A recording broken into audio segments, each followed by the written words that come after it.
When the clock strikes 8:30, babe, time to head for Chris's house. Hey. Will the song make it to the next round?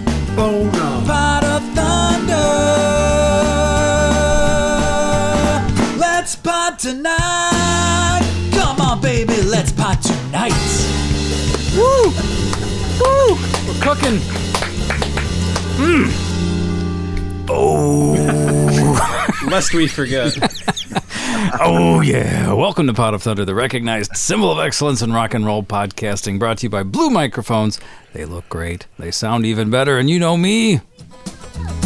Slow down, Andy. I'm slowing down. Yourself, or you go to the glue factory. It'd be hard for me to go any slower Slow down than I'm going right now. How slow are you going? As slow as you can go. As slow as humanly allowed. I could lose in a race to you. I took off work a couple days. I'm not doing anything. Going slow. That explains the headline I just pulled up from the Daily Racing Forum 4 days ago. Uh-oh. Slow down Andy will shorten up in the Malibu Stakes. What does that mean? I don't know. I'm going to read it. That means he's it. dog meat. I walked outside today. You're dog meat, Andy. That's dog meat. Yeah. I walked outside today after a nice warm shower, and I shortened up when I realized it was about 28 degrees for the first time this year. That'll happen. Yeah. You know me. It's your buddy Andy, America's little brother. And there's that guy over there. He's going to dance for you. Yes. Look at him go. Look at him move that foot. He's doing a one-footed dance. Trying to outslow you. Polka dancing his way across the podcast studio. Nick Polak has joined the program. Speaking of that, drinking some eggnog out of this mug. Yeah. Travel mug. Licking. Yeah. And it's Licking you stuff? could do hot, you could do cold. Yeah. Just can't figure out where the switch is to go between the two. Oh, boy. Polish joke. There it is. Nick Polak. And two Nicks immediate left. You want him. We got him. And for the only time this year... I'm Chris, the Christmas tree. I'm for you and you're for me. Oh, wait and see, it's gonna be a really, truly very Merry Christmas. Put your hands together for the breakout star of the podcast medium. Chris L's in the house. We haven't done that for 2 years, but it's back for We one did day. that before? I don't even remember that. I think it was for the whole month of December 2 years ago. Really? Get out of here. Yeah, like really? 3 or 4 episodes, whatever no it was. recollection of that. Yeah, I had it saved still. Okay. All right. Well, just in time. Yep. It's Christmas week. Well, Christmas Sunday is so technically next week, Yeah. but this is the last episode before Christmas for us. All right. And it wouldn't be Christmas without a visit from our favorite buddy. Now, before you hit that button, though, just want to, next year marks our 10th anniversary year. And we've got all sorts of special and spectacular things in store. We're going to start a little early. Okay. Who do we have on the show this week? For the probably 30th time, I don't know, our favorite buddy, Chris Jericho, is here. And we've prepared some brand new intro music for you. So new bit for me. sit back and enjoy. Jericho!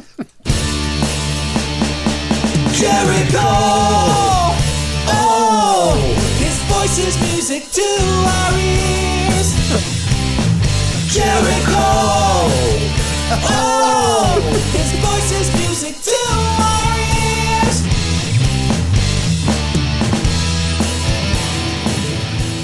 Yes. Little Tempest flavor for you. I like how it ends with a whimper. Just kind of tails off. Oh. You guys got a lot of new material today. There's a bunch of new theme songs. It's great. Yeah. You must have hit the studio recently. Good stuff as always. Thank you. Great to be here. And thank you for joining us again. I'm sure all the listeners are very happy to have you as a present under their tree this week. We just did a Talk is Jericho watch along of Jingle All the Way, which is probably up as we speak. So we had a bunch of time. Just that sentence itself is so ridiculous. But I'm sorry, go ahead. Just isolated. What an odd statement.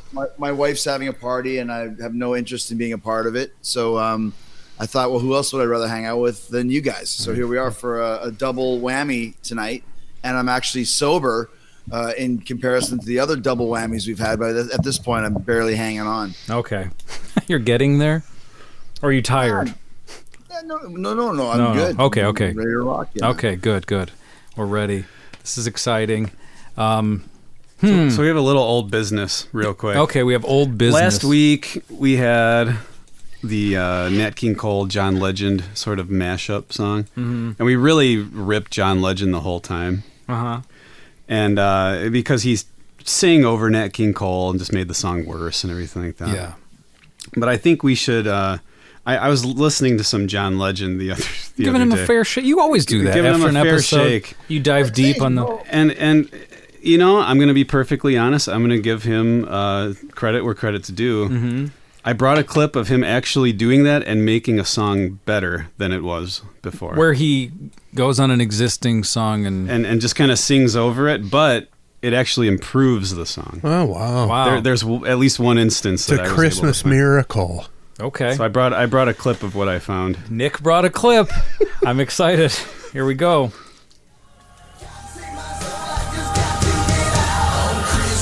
Johnny kicked the bucket, yeah. Ooh, he kicked it, yeah. Should've listened to his mama. Gotta get off this crack. Ooh. See? Wow. I had no idea that John Legend decided to guest Link on up Nitro. with the guys in Nitro. Who knew? Jeez. That's a power outfit if I've ever heard one.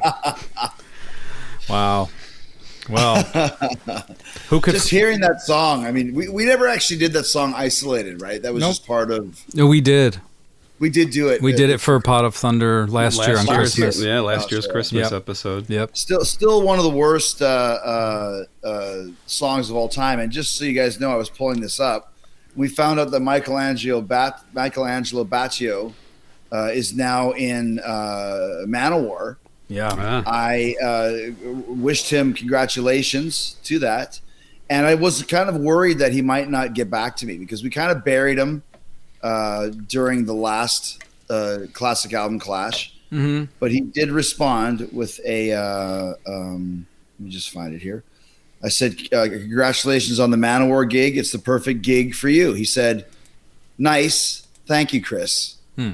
So, I mean, it's not a great response, but it's not as bad as it could be considering the bashing. He was getting fitted for loincloths at the time.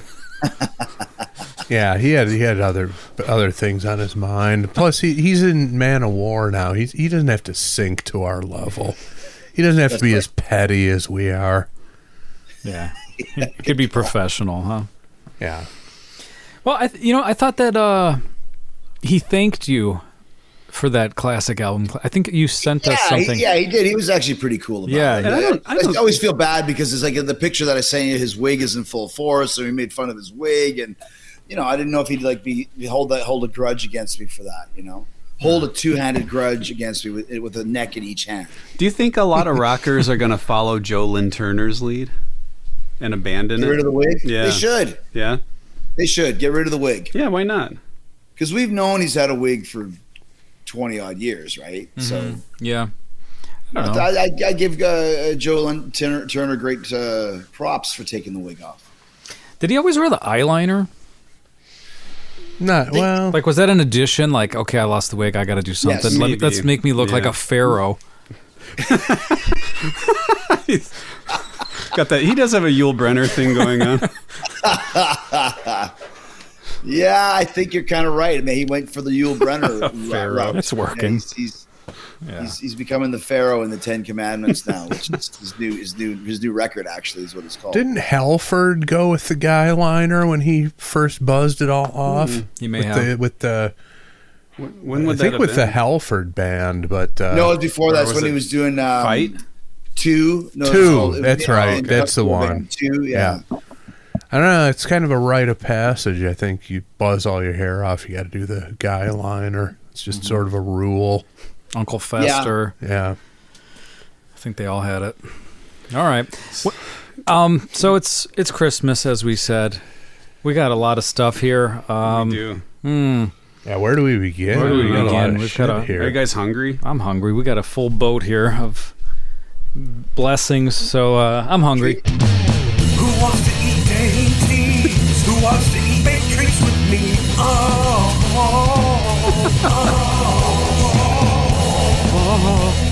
Wow, look at this thing. Get a load of this thing. I don't know what it is, but I just took the foil off of this plate. Jesus, wow, look at that's- that thing. look at it towering above the plate. This thing it's got some significant So- heft to it. It's a circular thing, a mound. This was a suggestion from a friend and listener, Joe Patterson. Hey, Joe. I know Joe. And it's a yam pudding. Oh God. Now, A yam pudding. I have a sauce over here. Oh, no. This is what I made for the sauce. Okay. Now just be What is it? careful not What's the to. sauce? It's hot titty sauce. So have you ever had hot honey? I had it like 2 days ago. I made Or hot yesterday. honey with the cherry and almond extract to pour over if you guys Damn. are interested. And it's Wow. pretty spicy, so It's Nick, you spicy. should just open up your own pastry shop at this point. Enough of this 9 to 5 grunt work. You're an Yeah. artist, damn it. yeah, it'd be more like 5 to noon or something like that. Who made this suggestion? Joe Patterson suggested. Well, we were going back and forth. He said you got to do something with the yams. People People have love really the yams. gravitated to the Yeah. yams thing. Would you like some of the hot sauce on your or do you do spicy, Chris? Well, I know you don't swear, but you can't even say titty. It's historically accurate, so I could. Yeah. Who wants to but eat yes. dainties? Who wants to eat pastries with me? Who wants to have titty sauce? like some? Yeah, of course. Yeah. Okay. Who wants to have titty sauce? Oh, and I just wanted to say that Joe Patterson is known in certain circles as Joe Pitter Patterson. So I tossed that in there. Thank you. It's so funny when you realize you guys are all in the same room. Yeah, because we got 2 cameras here, but Nick just Nick- popped Nick into just my broke- shot. Hey, Nick just broke the third wall. He did. All right, that smells good. Jeez, man, I feel left out. I know, Stupid male. and there's a lot of Rob me of my Halloween cookies. Well, and rob me- we'll pull out all the stops if we can still do a recording session after your gig here in Hobart in March, Do we which still have we're, a show? as far as I know, yeah. Okay, well then we'll do it. We're gonna do it. That's when that's round 2 of the powder room wars will be happening. I'll bring my That night, too. faithful partner PJ with me, and we can do it Oh, upright again. and probably some deep dish pizza. I mean that Oh, that helps move Hobart. things along in the powder room. March 24th in Hobart, Indiana. Yeah. We'll be there. Oh, right before Yeah. Andy's birthday. It's on our schedule. We're looking forward to it. Wow. I've got my gonna be auger already. Gonna need The it. shit king of, and that's a Friday night. Yeah. Oh good. yeah. It's gonna be off good, the hook, man. Good, that's going to be a good one. It's gonna be wild. All right. Well, All right, good. we got treats. We got some fan mail. I hate saying the word fan. But you know what I mean. We got some presents in the mail from our listeners and buddies. But let's save that for later. Let's get into the meat of the program. I think what we're gonna do is take Nick's turn away from him. So give me Yeah, your well, turn. Merry turn, Christmas to me. Turn in your chip, and we're gonna pass it through the computer Thanks. to Chris J, and he is going to choose this week's song. Is there anything you want to say about it before we press your clip? I was looking for something fun, something that I knew we'd get a laugh out of, not just from the song but the video as well. And since Nick is into sequels, this is a sequel to a great podcast we did last year or whenever it was, where it could be one of my all-time favorite appearances on Pot of Thunder. So this is by the same artist, just another song with the same type of funny vibe that we had in the last time that we watched this artist's video and listened to the song. Would you agree with that, Andy? Yes, definitely. Yes. I think That's I know, why I told I it. think I know which artist, but I'll wait to be surprised. Okay. I mean, it's pretty obvious because there's one that stands out as probably one of the best ones you've ever done, but that's just my opinion. Yeah. Do you have all the info in front of you, or would you like me to introduce the song? I think I know it off by heart. Okay. Well, then let's turn the microphone over to you to introduce this week's song. All right. All right, Harold. This one's called Just a Gigolo. Off of Crazy from the Heat. by the band. David Lee. All right. This is exciting. Is that what you were expecting, Nick? No, I actually thought you were going Vinnie Vincent. Oh, okay. The only thing about Vinny is Vinny only has one other video, and it's not fun. It's just Love Kills. Yeah, And there's one we for did that time one, of didn't year, we? So. I think we did an episode on that We did? song. Yeah, We did. Was that with Okay. without Chris? I think so. Yeah, it think was just I- us. You guys have done another Vinny Vincent. I never heard that one. I don't remember that. Yep, love kills. yeah. When did that happen? I don't know. Was I there? A couple years ago. I mean, it's been a long time. You know, we've been doing this. We've been proving the bugaboos wrong for almost a decade here. So Oh, Nick was waiting, picking his spot for that. Jeez. I almost forgot it. Yeah. There you go. All right. So, If you said that on Jericho's program, his producer would just edited it out. That's not happening here.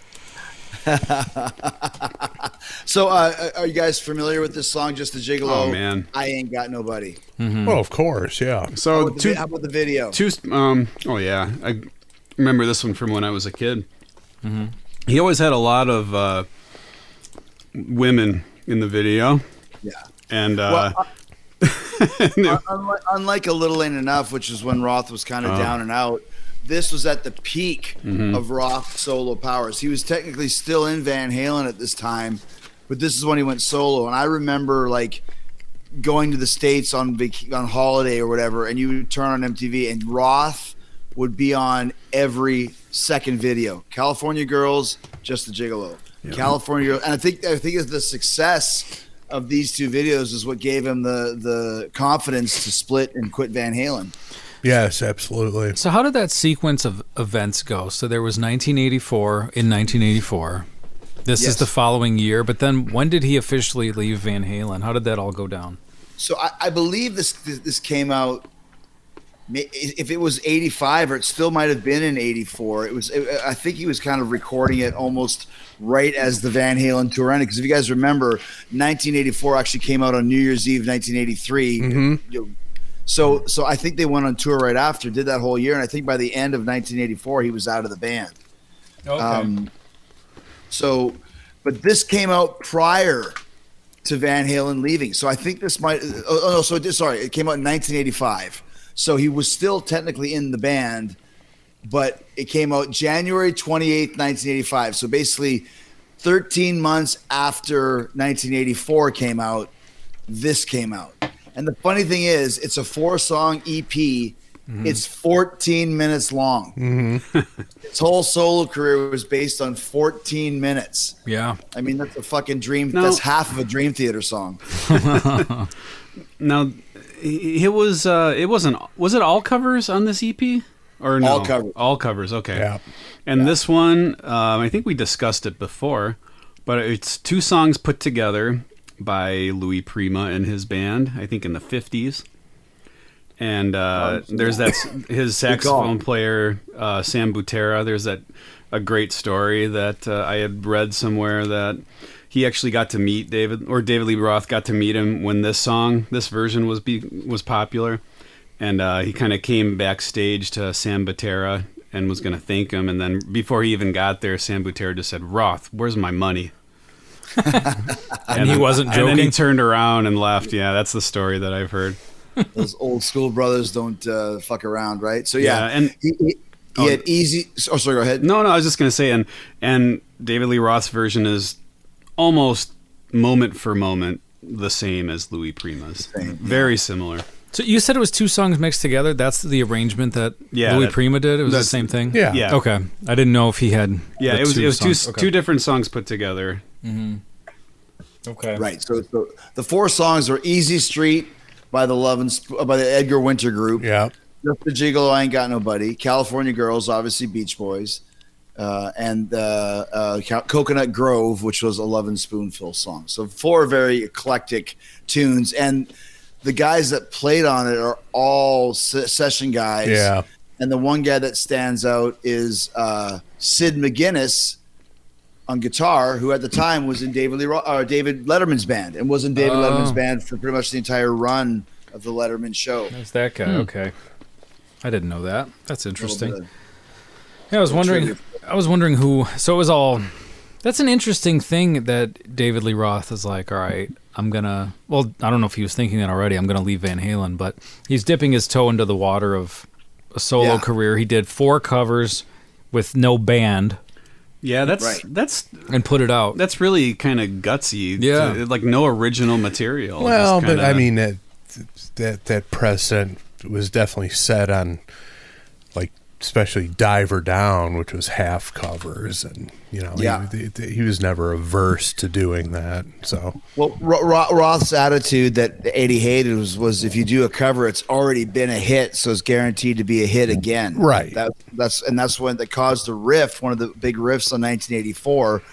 The album is that Eddie didn't want to do a cover. Yeah. Roth was like, we've always done covers. He's like, I'm done. I don't want to do covers anymore. And I think that was one of the original. I'm sure it was one of many things, but that was one of the problems that they had in making that record. Well, and it was also like, Fair Warning, which is my favorite Van Halen album, and I think their creative peak, but it's another one that didn't have any covers on it. Yeah, and good it call. kind of tanked. So that they swung it in the opposite direction on Diver Down, which kind of sort of introduced them to the video era. It was the first video they made, which was for Pretty Woman, and sort of supercharged their career again. So, I mean, the rationale made sense in terms of how you put out some successful music. You can't go wrong with Roth's. I mean, you can't disagree with Roth's Roth's opinion on that, but you can't disagree with Eddie's opinion either. So, I agree that one of the things about Diver Down is it's too heavy on the covers, and would have preferred more original material. But yeah, the point being that him putting out an EP of all covers should not have been a surprise to anybody. Especially covers of this nature, this song especially, which is like a show tune almost, showing a different side of him musically, but it's totally in the wheelhouse of his persona and his master. He always had that vaudeville vibe, and so did Van Halen. Happy Trails and Big Bad Bill is Sweet William now. Right. They always kind of had that side to them. So I think, once again, like you said, it took a lot of balls. Roth just said, I'm going to do it completely my way. I'm not even going to write a song on my own, and I'm not going to have a band, and let's see how it goes. And it ends up going platinum, and he's got 2 hit videos, and that was probably the push they needed to go, you know what? I'm sick of this Edward Van Halen guy and his stupid older brother, and I'm going to do it my own way. And I'm sure he had a whole team of handlers telling him that he was the star anyways, right? Yeah. And is that how it ended, with him just being like, I'm done, or was there...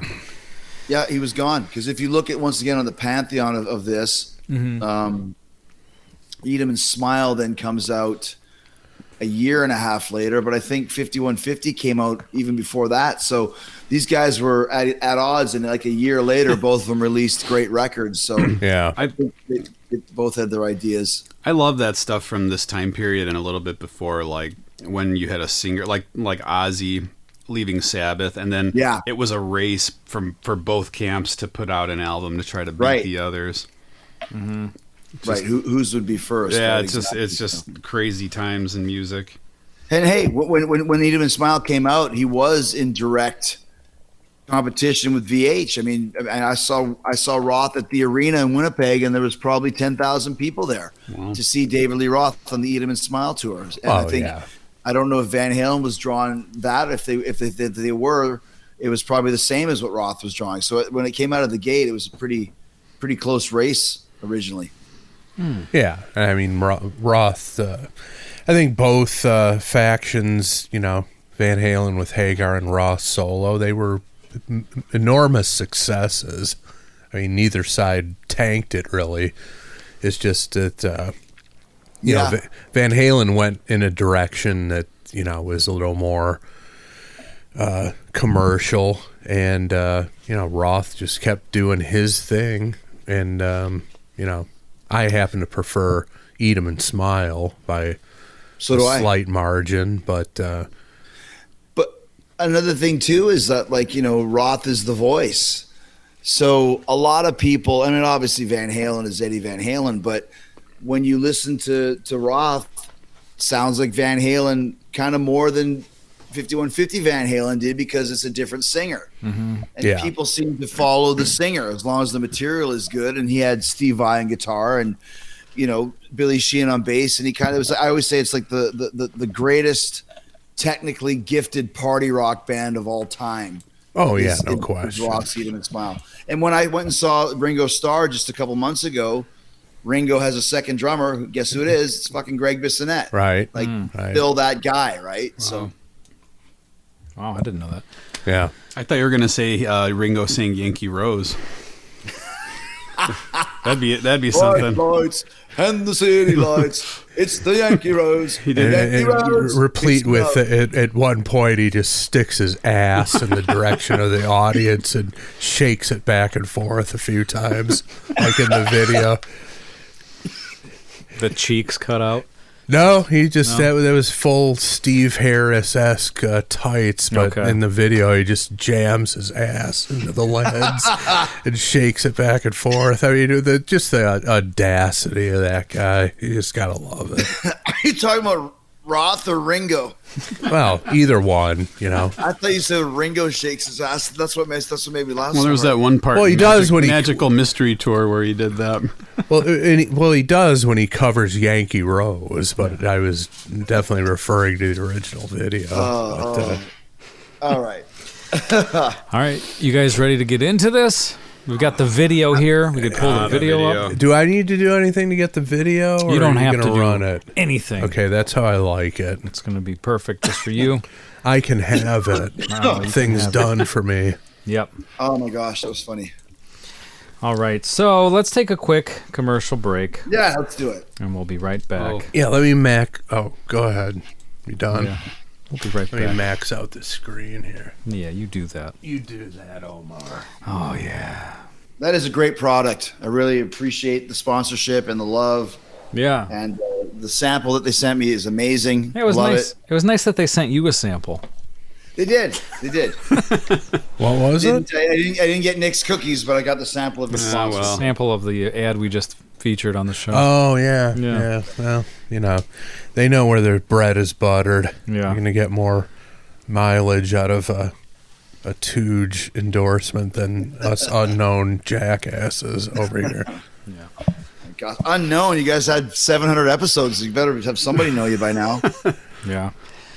All right. Let's get into this video.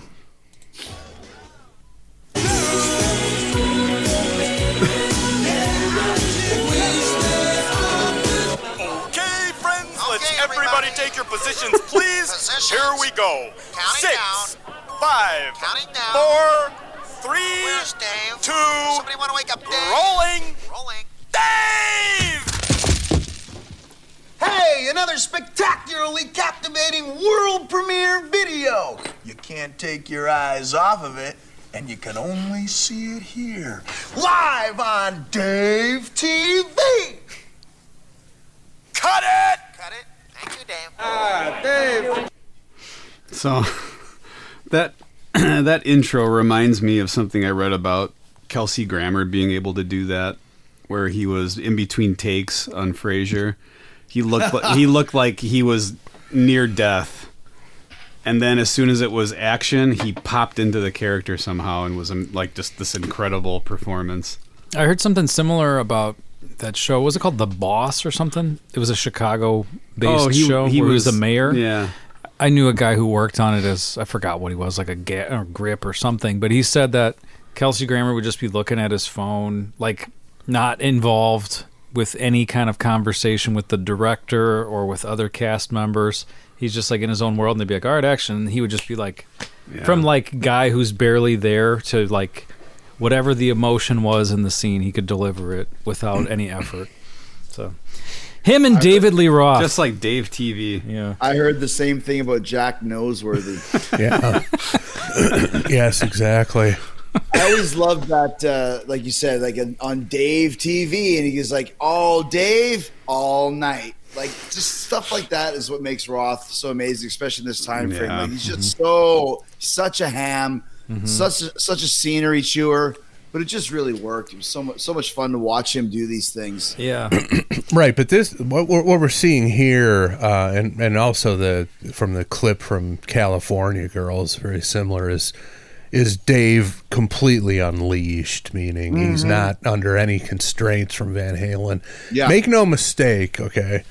The Hot for Teacher video, 100% David Lee Roth 100%. brainchild, brilliant, a masterpiece. But that was probably the limit for Eddie. If Dave came to him with this idea or the Yankee Rose type video, he'd be like, absolutely not. I'm not participating in this. And just so you guys know, it's very much a Malcolm Angus Young. We think that Eddie calls the shots, but Alex had way more influence, and I think Alex was way over it. Yeah. We should do Hot for Teacher at some point where you watch the choreography, the dancing. Yeah. Alex is terrible. He's out of sync. He doesn't know the moves. He's like, fuck this. Yeah. And I think at some point they went, just please one more time, Alex.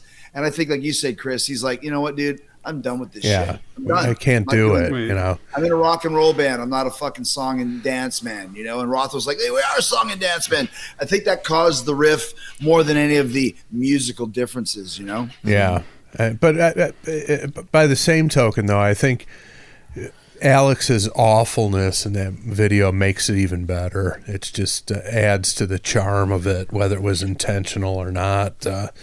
I don't think it was intentional. I just don't think he can't. I don't think he can dance. Yeah. And I never noticed that until that pop-up video was on VH1.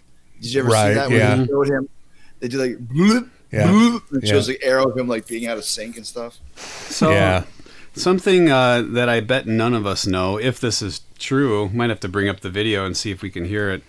The voice of Waldo. I'm going to hold it up here.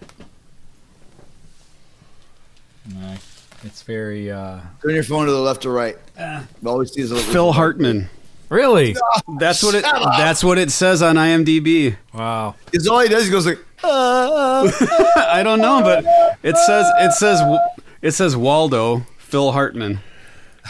We'll have to find What out. are the chances of that? hey, especially on the light, evening yeah. when we did Jingle All the Way. Right, See, exactly. yeah. That's what I'm Together. saying. Well, this would have been pre-SNL, so maybe he was just looking for gigs.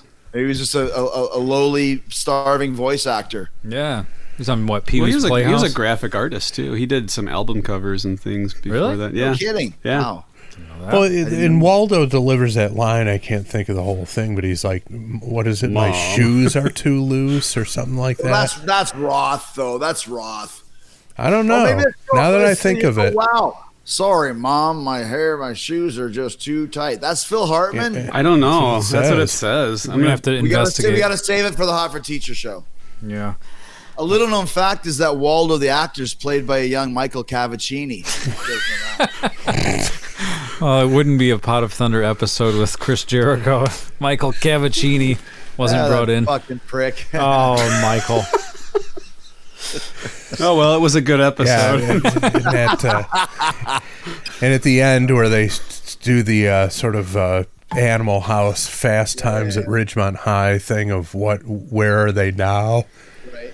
Waldo is revealed to be a bathroom attendant at a prominent Los Angeles nightclub, which is where it was where he learned his penchant for asking people to shake his hand and joining urinals. So Arrested for accosting patrons in the urinal. yeah. All right, let's keep it going here. This is a pretty long video. Well, it's got all this intro stuff, and the song itself is 4:41. Yeah, so. Yeah. I mean, this whole piece is 6:23. Yeah, he. I think we talked about this on the Little Ain't Enough video, but he was kind of before Eddie Murphy was doing the prosthetics and playing all the roles. You had David Lee Roth doing that. Yep.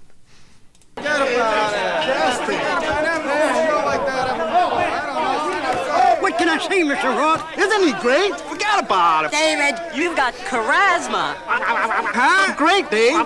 David, my kids would simply kill me if you... Who's that person? That's the homeless guy in UHF. That's yes. what it is. Okay. Great fucking call. I'm like, man, that's a really recognizable face. That's the guy who he gives the rare penny to. Remember?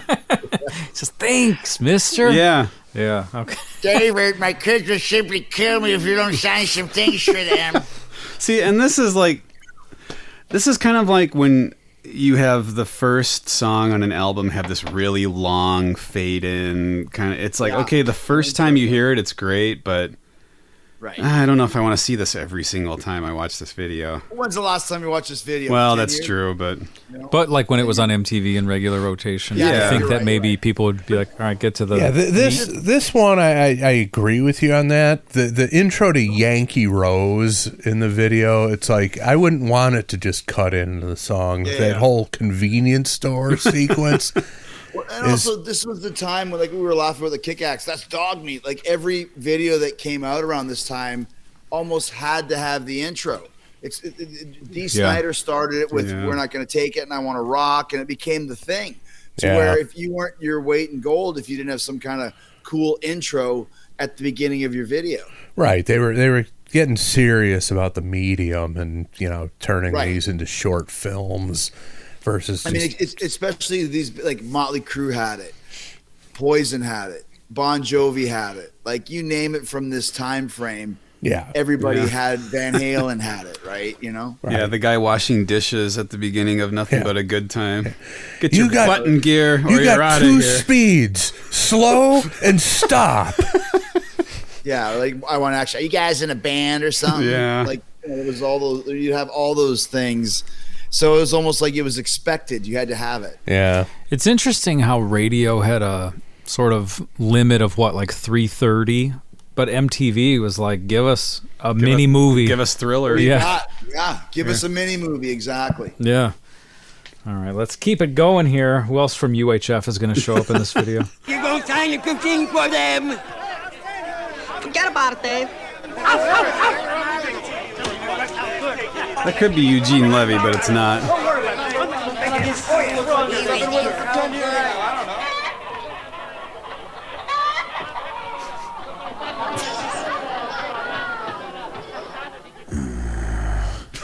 Now, if I could do a video, the crowd would love me. Hey, you in the red. Yeah, you. There you go.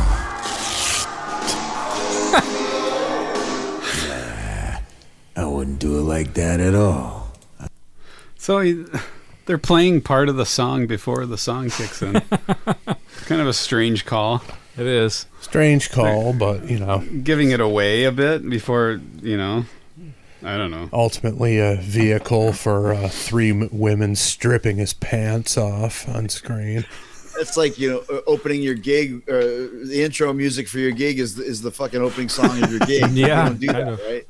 Yeah. Who is this little strange... There's a little guy over there.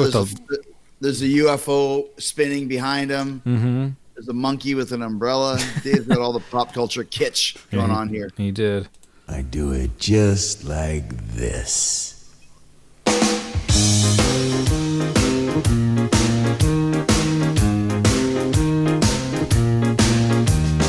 just a gigolo, and everywhere I go, people know the part I'm playing. Pay for every dance, selling each romance. Oh, man. That's such a great groove, by the way.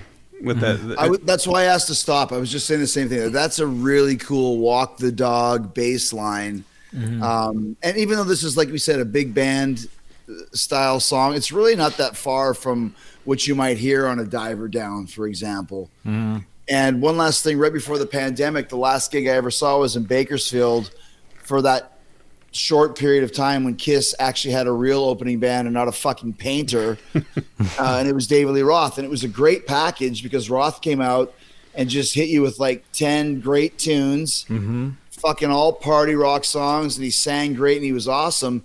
And the only solo songs he played were, I believe, I don't even know if he played Yankee Rose. I'm going to say he didn't, although he might have, but he played Tobacco Road and he played Just a Gigolo, I Ain't Got Nobody. And to hear Just a Gigolo live was like, fuck, I'd rather hear Just a Gigolo live once than shout it out loud ever again. Yeah. Like, it was worth the price of admission. I thought it was so cool that he chose that song out of all the tunes that he has. Why did that, was that just COVID that ended that package of David Lee Roth? It was COVID, and I think what was going on is they were probably paying him, let's say they're paying him $50,000 a show, and they're selling out anyways. Pay the painter $10,000 a show and save the money, which is ridiculous when you think about it. But doesn't that sound like a very Kiss thing to do? Oh, absolutely. Yeah, Kiss has never been afraid of opening acts that could threaten their. No, but I'm just talking about maybe trying to say. Here's Roth's set list from that night. It was March 2nd, 2020. It was actually the second last gig Roth ever played. Yeah. You Really Got Me, Beautiful Girls, Unchained, Panama, Jamie's Crying, Tobacco Road, Running with the Devil, Just Like Paradise, Ain't Talking About Love, Just a Gigolo, Jump. He did Just Like Paradise on that brief stint? Tobacco Road, Just Like Paradise, and Just a Gigolo were his 3 solo tunes that he played. Love that one. A good set list, right? Like every one of those tunes is like, oh, right on, man. Yeah. And there's a couple like kind of more like Jamie's Crying. Like who would ever expect he's going to play that? Yeah, but also another hit, Hit. Yeah, and by the way, the bass player is Willie Weeks, who has an incredible discography. Big time. I'm scrolling that's through one of it. those guys, right? It's like a James Jamerson or something. Oh, right? yeah. I mean, he played with Aretha Franklin, played with, a million people. Probably played on the original version of this. Yeah, I was going to say. He might have. Check it. Stevie Wonder, Aretha Franklin, Ronnie Wood, Rod Stewart, George Harrison, Bowie on the Young Americans album. Fucking hell. Yeah. Nick's idol, Randy Newman. He played on 3 albums of his. He's on Joe Walsh. Which Michael ones? McDonald. He's John Mellencamp. He's on Good Old Boys, Little Criminals, and Born Again. Good Old Boys is a great concept Vince album. Gill, Winona Judd. Yeah, he's played with everybody. So the fact Roth tapped him, shows that there was a cool vibe in the studio, and plus that he had some cash to be able to spend on that. Yeah. Yeah, and the other one more quick comment, the other guitarist listed is Eddie Martinez, who played on the first 2 Run DMC albums, and he also played most of the guitar on all the Robert Palmer hits you're used to hearing. It wasn't those ladies? No, it wasn't them. Jagger. Those ladies. Wasn't those ladies on there? Oh, well. Wow. All right. There's some heavy hitters on here for sure. There will come a day when youth will pass away. What will they say about me when the end comes? I know there's no just a gigolos. Life goes on without me. Stop it there, bud. Yep. Couple things there. Roth loves the voluptuous chicks, kind of in like the usher outfits, the French maid outfits, the gym outfits. There's a common theme, like right there. She's got the little hat on, the tails. Yeah. And Ross got the suspenders, the baggy pants. Like he really loves that vibe. He seems to have that quite often throughout his videos. Yeah, and he also seems to have a penchant on women's outfits for the leg openings that go all the way up to the armpit. Right, exactly. With some kind of a hat and like a movie. That's a movie usher, right? Yeah, exactly. But you got to show as much leg as possible, even if it includes the rib cage. That's a rule on the set of a David Lee Roth joint. I know this was the main theme of the Little Ain't Enough video episode we did. But who in recorded history had more fun than David Lee Roth? Anybody? I can't imagine. I mean, I think like the sad thing is he basically stopped gigging and whatever he's doing now. So you might say like, Mick and Keith, because they're still playing, and like Mick still hangs out till 4 a.m. So you might say Mick maybe in there somewhere. Maybe. But on record from like 78 to like 88, Roth wins for anybody in the history of the planet. Yeah, and I'm not trying to. I have nothing bad to say about Mick and Keith, but I feel like they had more like rocky times, more rough patches that they had to get in and out of. I feel like David Lee Roth just Roth? Did he have any? I feel like he just had the best time ever, no matter what he was doing. Roth got arrested for buying a dime bag of fucking weed in New York City. And he probably had the best time ever at the police station. I just feel like Can you imagine the women that arrested him and Yeah. took him to jail? Exactly. They all looked like they all had little hats. They had of course. police outfits on top and fishnet stockings on the bottom. I just feel like what's going on between his ears, no matter what the situation was, I feel like he was having a great time. Well, yeah, and then the other thing that's on display in this video, and also is evident in that laundry list of top shelf session guys who played on his stuff. He's calling the shots 100% here. Nobody's reining him in. Nobody's telling him what to do. I mean, again, you watch this video. It's totally his brainchild. Everything you see on screen, you're just like, this could only come from the brain of David Lee Roth. Nobody's telling him to, prance around with elbows tucked tight to his torso and tear off a flash dance outfit, and he's going along with it. He is 100% in charge of what's going on here, and for him to have that kind of clout is pretty amazing.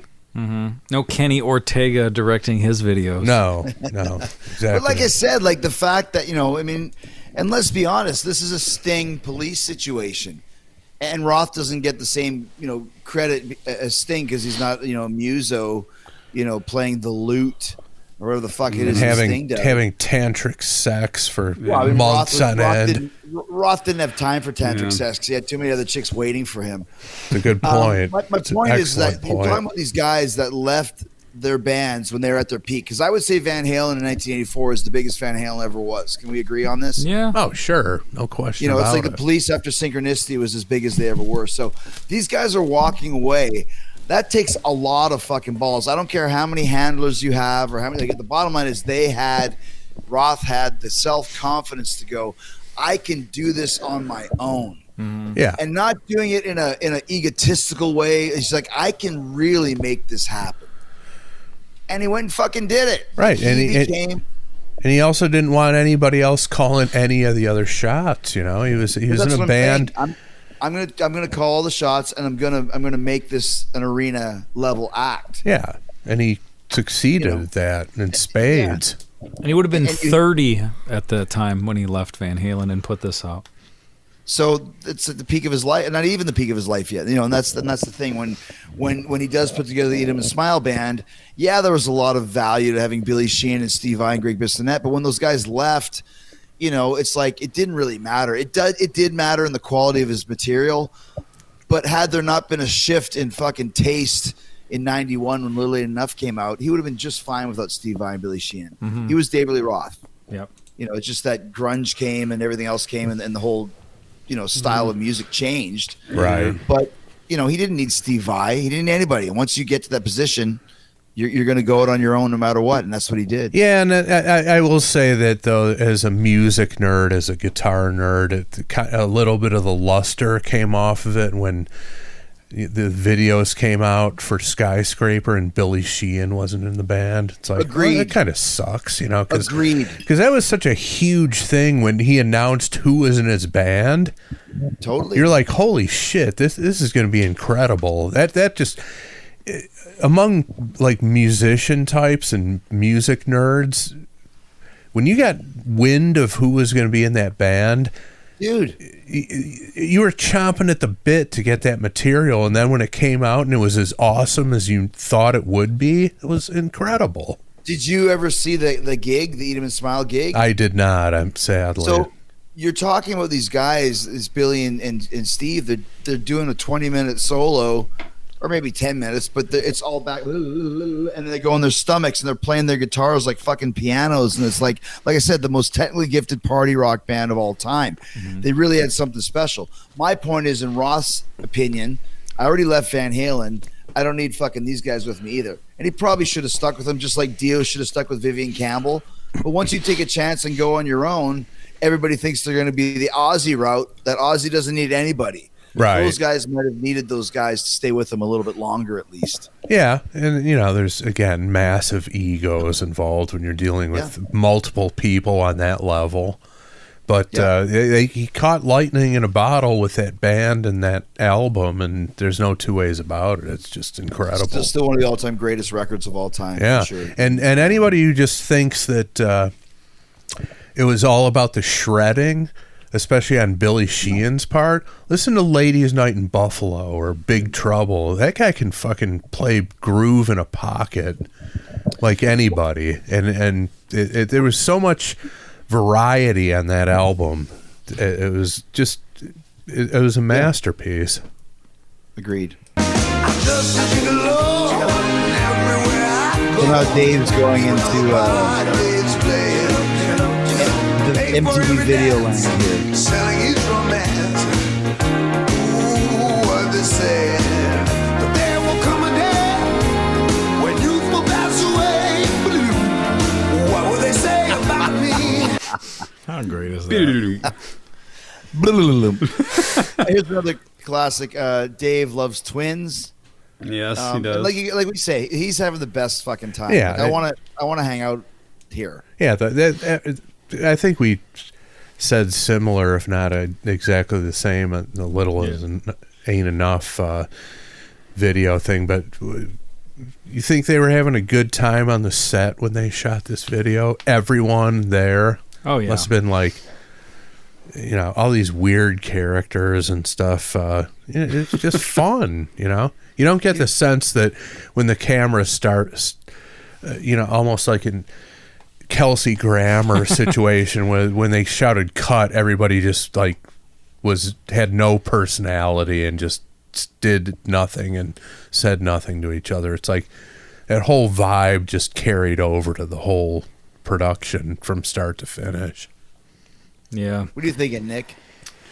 I don't know. I'm thinking how much I love his vocal delivery on this, and how he doesn't get much credit as a vocalist. I know live he's usually, or in the past, he was a little too busy entertaining the crowd visually to really be, a spot on, sounds just like the record kind of a singer. But he sounds great here. I mean, he's got, I don't know, I guess I'm thinking like when someone wins an Oscar for playing someone who existed already. Yeah. That's, I don't know if that's as much of a challenge as having a character that nobody's seen before. And so I'm kind of applying it to this, where he's got the template there. They copied the song like note for note, but he sounds great on it. And I think he deserves a lot of credit for that, for delivering it so well. And all these other songs that you guys are mentioning, like Just Like Paradise, love it. That's maybe my favorite David Lee Roth song. It sounds incredible on it. Yeah, so much personality, but the guy carries a tune. There's no doubt about it. He's not some bum, like people will categorize him like true, that. Though, yeah. Well, they will, yeah. There's a real stereotype that Roth isn't a great singer, and I'll say, like, nobody sounds like David Lee Roth. I mean, people do now. I mean, Ralph from Steel Panther is a dead ringer, but you hear a David Lee Roth song, no matter what he's singing, you know exactly who he is. Yeah. And I think on something like this, like you said, like when I remember like being like not into this when it first came out, just in theory, because what am I, 14? I want to fucking rock, man. Iron Maiden and Metallica. I don't know if it wasn't Metallica yet, but Priest and Scorpions and Ozzy, and you're gonna give me a Cole Porter song or whatever the fuck it is. Like you said, Louis Papa or whatever his name is. Like, it's a tough sell. And then the video is so appealing. And like you said, that walking the dog is such a cool bass line. But the reason why it works is Roth. Oh, yeah. Well, yeah. You know, it's the same reason why when he sang the whole Eat 'em and Smile record in Spanish, it still worked because it's Roth. I remember hearing that at your house. Have you never heard that? I don't think I ever heard it until that time when I was sleeping on a piece of lawn furniture. And I heard it and I thought I was dreaming. Risa Salvaje listening party in 10 minutes. Yeah. But yeah, you're right, man. His voice really makes it, and he does have that vaudevillian tendencies to him, and unabashedly wants to. Yeah. Even up until the last Van Halen tour that he did, he still wanted to be a vaudevillian.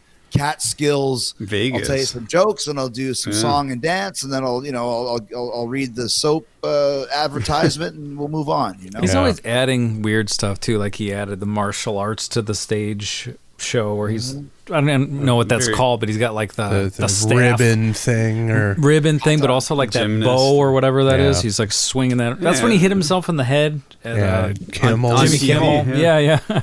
That was just like an iron rod that he had. Yeah, and he's just doing whatever that's called. That's pretty Elvis of him, really. Elvis started doing karate moves on stage towards just the fact that he brings in the element of scatting. Yeah.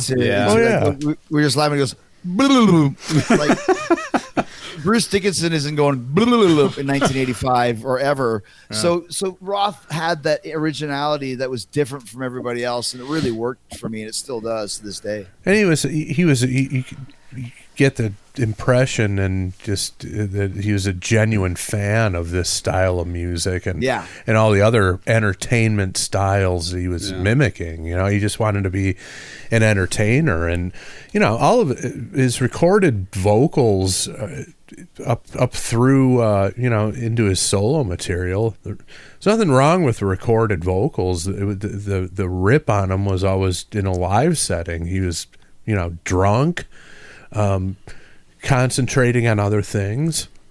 That's one of the things that Van Halen fans were always wondering. It's like, why didn't the biggest band in the world ever put out a live album? It's because it was going to be not that great unless they overdubbed all the vocals, which it wouldn't have been unprecedented, but I don't think they wanted to do that.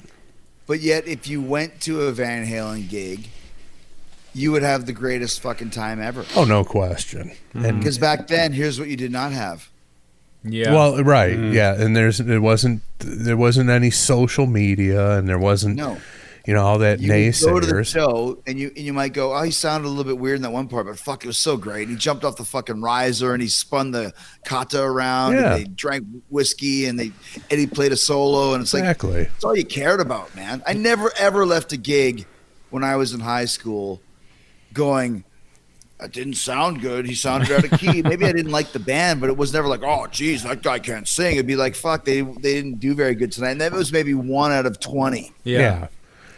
And that's the whole point of, doctoring up, so to speak, live albums in the studio, is because you want to recreate that live experience. And when you're in the concert hall, your brain fills in those missing pixels, so to speak, of the performance, and you don't give a shit about any of that. Nowadays, everybody's all fucking bent out of shape about it because of... But they're not bent out of shape if they're at the gig. No. People listen with their eyes.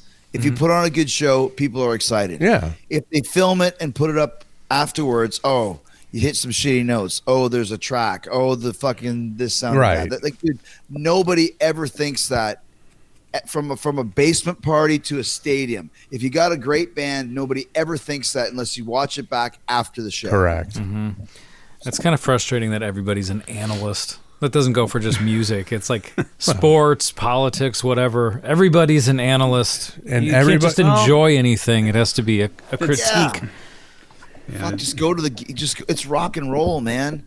Just go to the show and have fun. That's what it's all about. What I would have done if I was David Lee Roth here. I would have fell here. Yeah. Exactly. Fell after I got up. Yeah. I would have worn the rainbow jumpsuit later in the video. I would have wore something bulkier because I'm not in that kind of shape. Another entertainer, rock frontman, legendary rock frontman, is the only other one I could think of who I've heard people say is like a vaudevillian performer is Alice Cooper. Good call. And it's two opposite sides of the spectrum, but David Lee Roth and Alice Cooper do what they do in a way where it does seem like an older form of entertainment being brought into present time. Yeah. Yeah, I mean, like Kiss does not seem like vaudeville. People who have stage shows, they don't all have... and I don't know exactly what element is there that makes those two unique in that sense, but that's just another person I've heard described that way. But Alice is another guy that gets critically scathing reviews about his vocal. Oh, he sounds great. Alice, and Alice was never a great singer in certain points, but once again, you listen to those 80s things, the guy can fucking sing. Yeah. You know what? If you go to an Alice Cooper show and you're mad because he was out of key or he was flat, you are fucking missing the point, man. Yeah. Well, Same with Ozzy. Ozzy doesn't even know how Fairies Wear Boots goes. I watched him side stage at an Aftershock Festival in Sacramento. Rich Ward and I stood there. I was like, he doesn't even remember the melody of Fairies Wear Boots. You know what? He's throwing a bucket of water on your fucking face. Yeah. He's telling you to hold up your cigarette lighters. He's telling you to clap your hands. He's got Zakk Wylde playing the solo. Who gives a shit? Take your fucking head out of your ass and have a great time with Ozzy. Yeah. That's what you got to do. He's more Rip Taylor than Ripper Owens.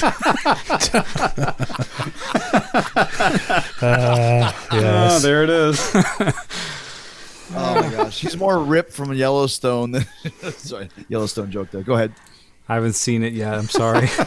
You'll get it. I'll get sometime. it soon. Rip Taylor's in it.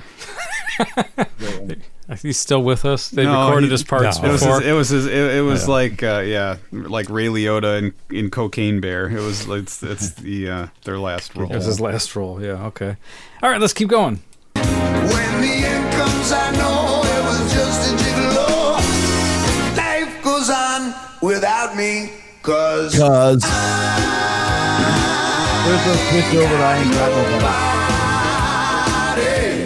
nobody is for me. Nobody cares for me. Can I just point out in classic Roth-esque mode? Look who's back there banging on the drums. I was just about to say. I didn't even notice. I was just about to say. I'd like to see Michael his Jackson, notes.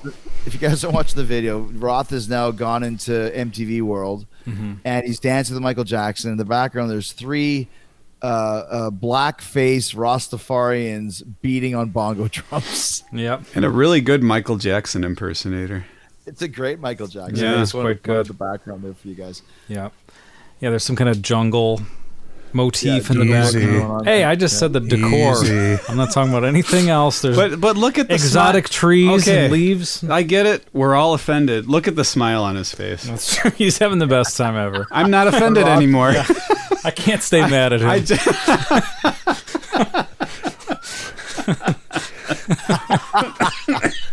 I mean, everyone's having a blast. Look at this. Well, that's what I was going to say. Everybody on the set is having a good time. Nobody held a gun to anybody's head and say, "Look, you have to portray yourself in this way."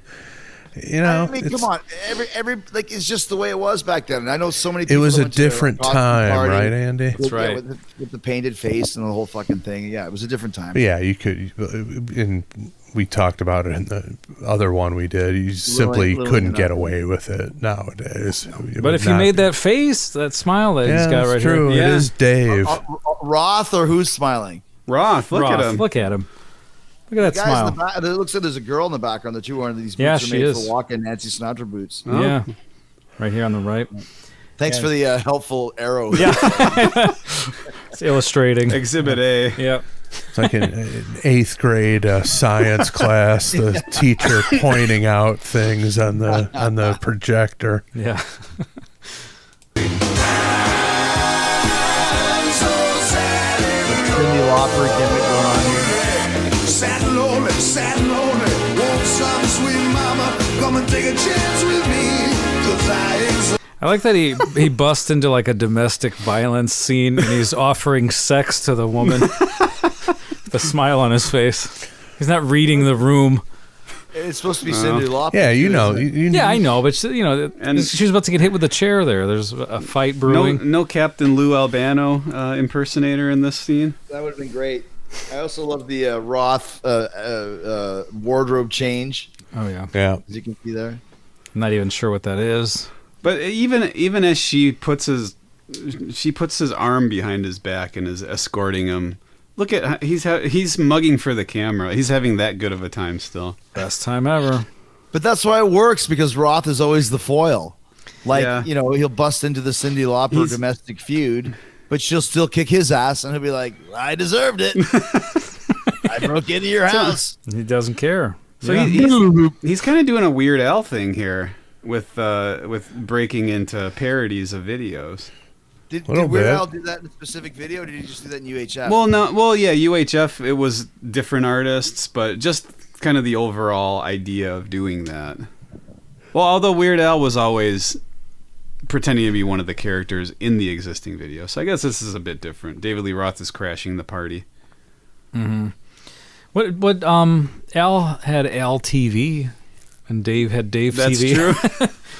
There's a similarity, or some kind of MTV parody. Did UHF precede this? No, this was before. Yeah, this is totally the Weird Al vein. Once again, you're talking about Eat It and all those ones. I mean, that was prior to this. Yeah, because this is 85. Was Eat It Weird Al's first foray into the mainstream? Probably. I don't think there was one before that.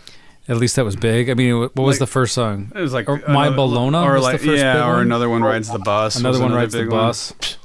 Yeah. But as first big video production, maybe it was Eat It. The first You Gotta See This, I recorded it.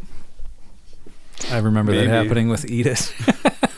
I don't know if it was you or Jay, somebody. Oh, you got to see this.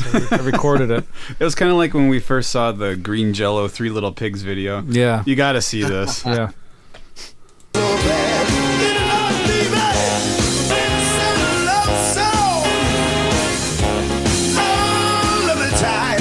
Those porta potties? Yeah. Yeah, they are. Oh, great. With different colored lights coming out of each one. Who would? It's some big boys on trumpet there. Yeah. Big boys in the brass. Who would dream of that scene? Well, here you go, David Lee Roth. Because that's a specific request. I need 4 porta potties with different colored lights in them, and these trumpet players are going to play. And I need horn 4 section. big size, extra large size pink tuxedos, please. Yeah. And a jelly donut to go. To go.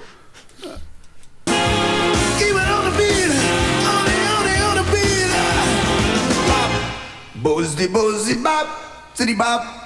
I ain't got nobody. You got your kind of Motley Crue, looks that kill type vibe going on. Right. His pants are smoking, I think. Oh, that's like a set guy. No, but I think the drum set catches on fire here in the background. You can see. At first, I was wondering what this dude. I thought he was part of the thing. He's just supposed to be like a stagehand here. Okay. Yeah. I always like the eyes on the kick drum heads there. Yeah. It works. And musically, I know this isn't an original song of his, but such a strong chorus, just holding that note, it's, I mean, like, everybody knows this song. Mm-hmm. Everybody does. Everybody knows this part. And everybody knows bop, bozy, bozy, bop, zitty bop. Yep. I mean, that's iconic. And once again, David Lee Roth bringing scatting into the rock and roll world. And there's a part coming up that I'll wait till it actually happens, but my kids know it from something. From SpongeBob. Okay, yes. my son knew it too. He's a SpongeBob fanatic. Yes. I remember hearing that. Oh my God, that's David Lee Roth. Oh, I don't know what it is. Yeah, I don't know. When we get to it, we can elaborate, I guess. Okay. Nick and I will nod in acknowledgement. Mm-hmm. Nobody cares for me. Nobody.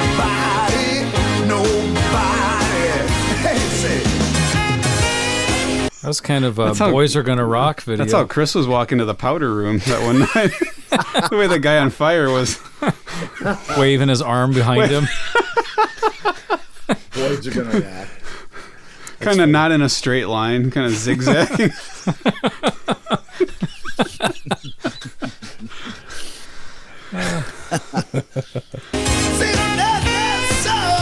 You're kind of in a kick-ass boardroom here. Yeah. Another wardrobe change.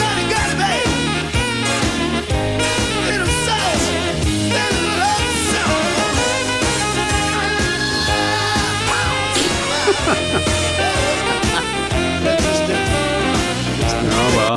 Hold on for a second. There's a lot to unpack here. There is a lot.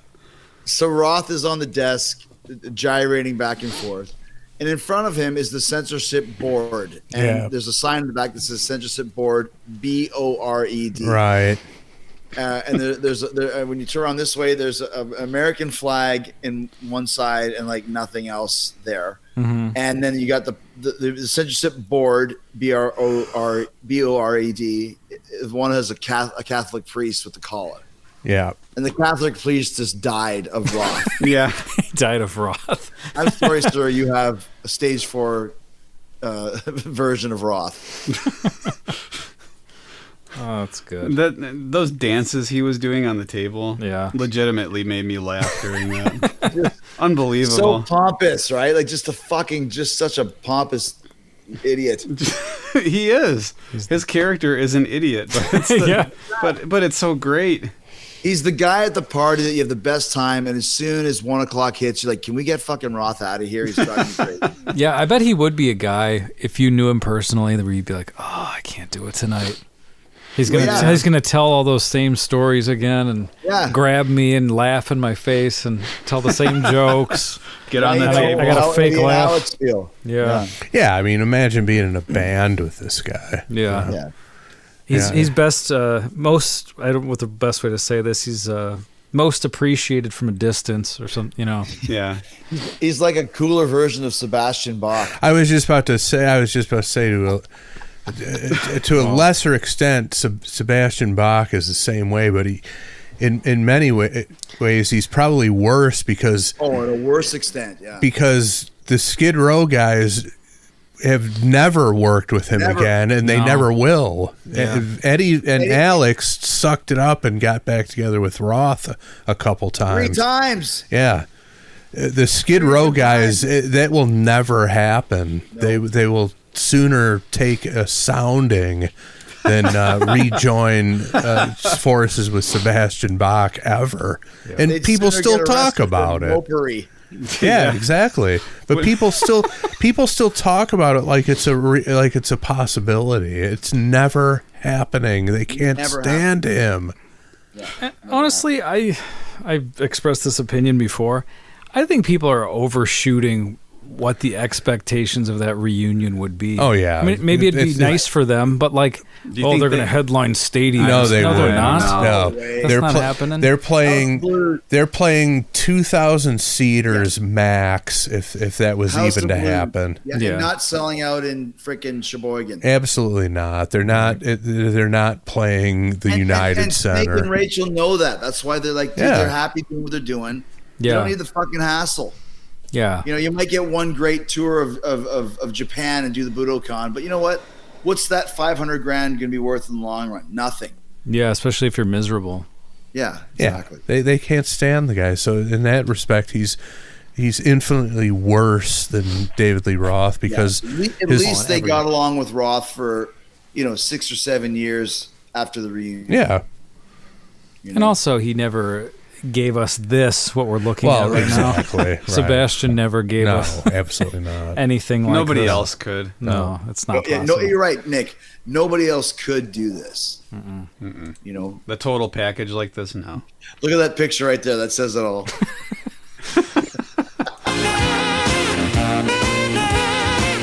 Hot in Earth, Rock. They're trying to revive the street. And he's just dancing. He doesn't care about anything. No. Here's your Richard Simmons kind of. Oh, yeah. Sweating to the oldies.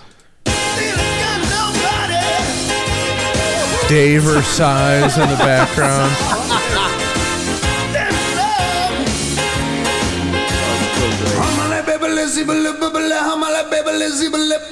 Nick. Yes. Is that it? That's the one right there. It breaks into the middle of the I'm a Goofy Goober which is a cover of I Wanna Rock. I Wanna Rock. So my son Ash, when that came on, I don't know, he's probably 5. He fucking lost his mind. He headbanged crazier than Cliff Burton ever did. Goofy goober. His head is like, I remember I'm like, dude, like, is he possessed? What's wrong with this kid? I'm a goofy goober. Yeah. And then it breaks off. It's like I'm a goofy goober. Down, take it down, take it down, take it down, take it down. I'm a goofy goober. Down, take it down, take it down, take it down. Yeah, it's like it's like right before it would stop and you'd get to the chorus again. Yeah, I Wanna Rock, I'm a goofy goober, whatever. All of a sudden, SpongeBob is wearing a very David Lee Roth-esque sort of white tux kind of outfit, dancing around to this. It's great. And they didn't even have somebody else do the voice. It wasn't like, because I'm a goofy goober, they didn't have Dee Snider. It was somebody else recording it. But they didn't even. Was Roth's voice. But that was straight from this recording. Yeah. Oh, really? They just grabbed it. They just used it directly. It was a sample. Yeah. The best part was, I remember that's why I always loved SpongeBob. This kind of varying at kids. Andy, you have young kids too, though. Mm-hmm. Like, I liked watching SpongeBob because there was always something in it for the adults. Yeah. You could tell the guys who made that were my age because there was always little tips and trips and things in there, and like almost a little bit of like kind of lascivious type sexual references that no kid would ever get. But like they'd have like, these flowers on the bottom of the ocean going like this with like a cucumber fucking eel or whatever. And then they threw in that goofy goober with the like I was like, I'll watch this one. Yeah. These other like, freaky fucking, tubby Teletubby. Like that's just shitty. This is cool. There's a SpongeBob episode. How cool is stuff that they would do? There's a SpongeBob episode. 3 of the 4 lead actors from The Young Ones, the BBC series, they're in an episode together. 3 of them. There's another episode with Pantera. Yeah. There you go. What is Pantera doing in SpongeBob? They're like, I'll do it. Yeah. Like Megadeth is in it. Like, there was always cool little things. So there's little. If anyone listening has young children, they're looking for something to watch, get them into SpongeBob because it'll help you get through your day easier. Yeah, it's watchable for adults. Exactly. Billy Idol video.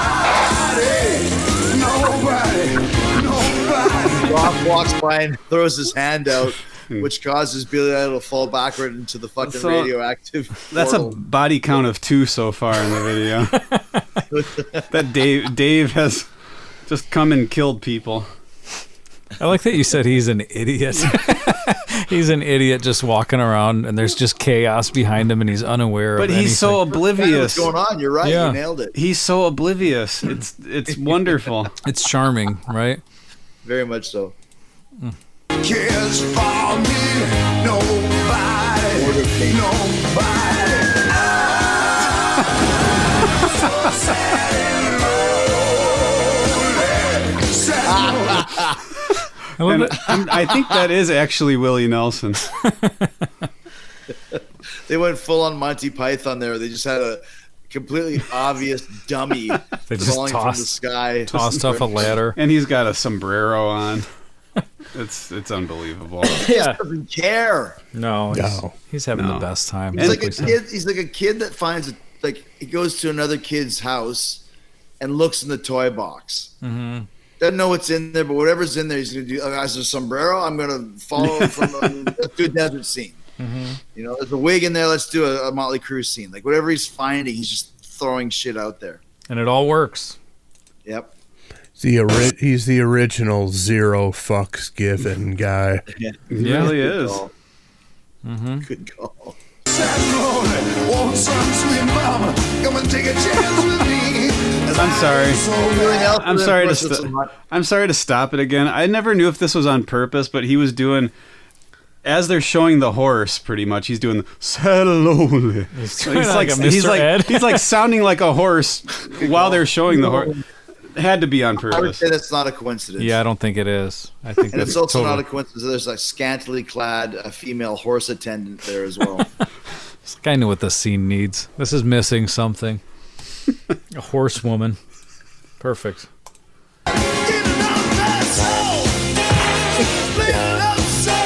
White George. All of the time. Even on the beat. Johnny on the beat. Get it out. Another wardrobe change. Now he's going to the women's dressing room. There we go. Another wardrobe change. Can't leave that chicks everywhere.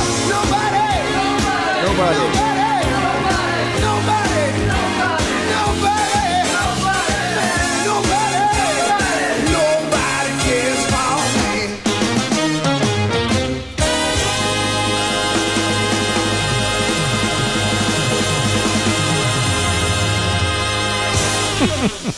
Now, musically, that's edited somewhat, isn't it? I think he scats a little longer. Is it? There's a longer call and response where he goes Yeah. like, Yeah, which like a bunch of different stuff, yeah. like yeah, because Louis Prima definitely he was scatting for a while, and if you like an Elf, since it's Christmas time, you've got his version of Pennies from Heaven playing. And there's the part where he's doing some scatting, and then Sam Batera on the saxophone is matching it. And there's a great part where he just goes way too fast, and then the sax can't keep up. He's like, "What's the matter? What's the matter? What's the matter?" Like it's just entertaining. And once again, what does Roth do at the beginning of his next record? He says something, and the guitar mimics it. That's true. Good point. Totally from the Sam Patera Book of Tricks. Yeah, right? very, very true.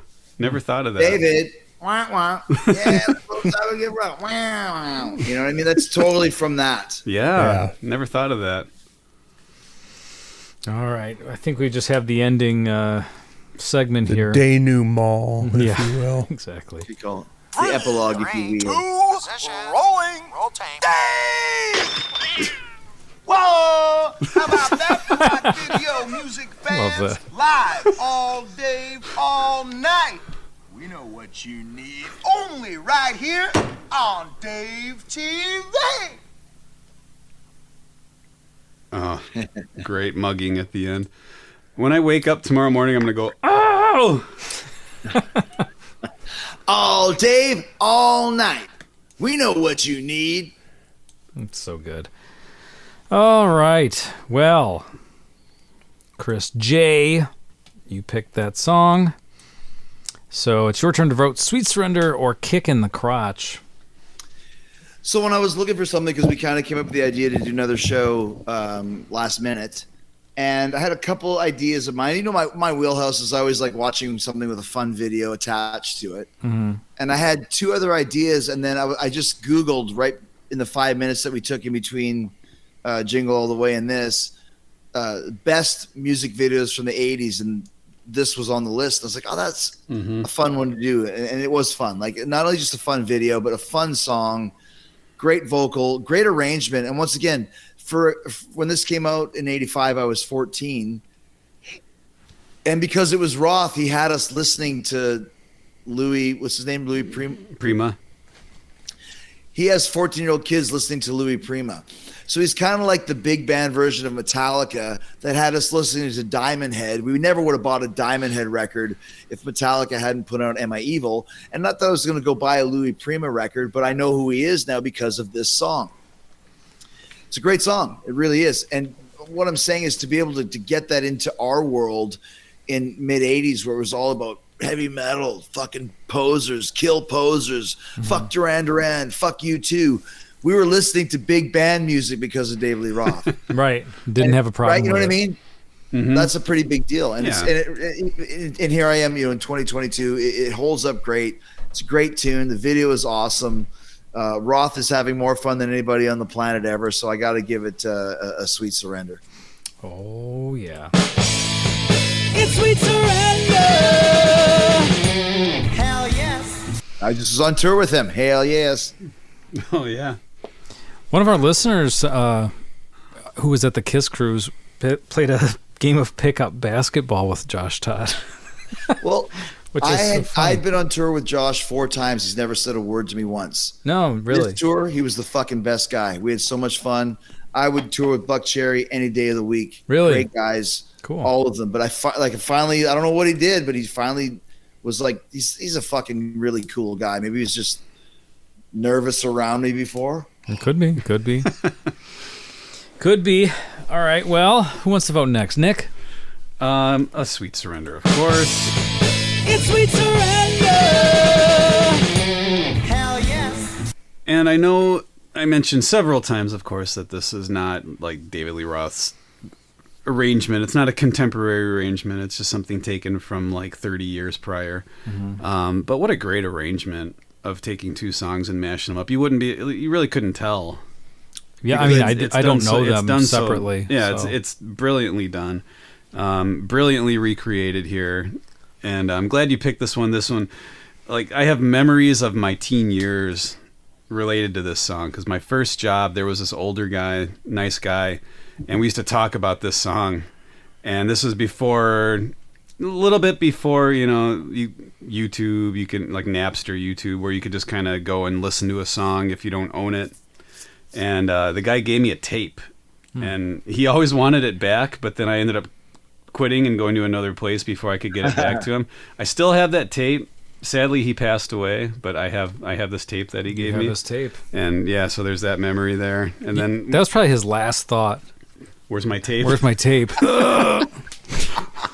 I hope not. He's gonna come back. It's like a fucking Christmas Carol with Nick Polak, where fucking Bob Kravitz comes back to get his tape from Christmas Past. The thing on the end of my chains in the afterlife is going to be a giant tape that says David Lee Roth on it. Giant Crazy from the Heat tape. Was it a real tape, like a store-bought? Or was he dubbed it for me. Okay. Yeah. All right. Yeah, I still have it, actually. But yeah, I mean, this is... I don't really have too much else to say. It's just awesome, awesome video, awesome song, awesome version. And I'll just add one more thing, too, that Nick said it is a great arrangement, because I never realized it was two separate songs combined. Because I always thought, I'm just a gigolo. I ain't got nobody. It makes sense. I'm a gigolo. I don't have anybody. Yeah. I'm just banging all these chicks for money, but I don't really have anybody to love. So to me, it is the perfect medley, shall we say. Yeah. Chris L? Sweet Surrender for me. It's Sweet Surrender. Hell yes. I mean, I can appreciate it a lot more now versus back in the day. I think it was a little too jarring for me, being a Van Halen fan at the time. I thought it was a little cheesy for me.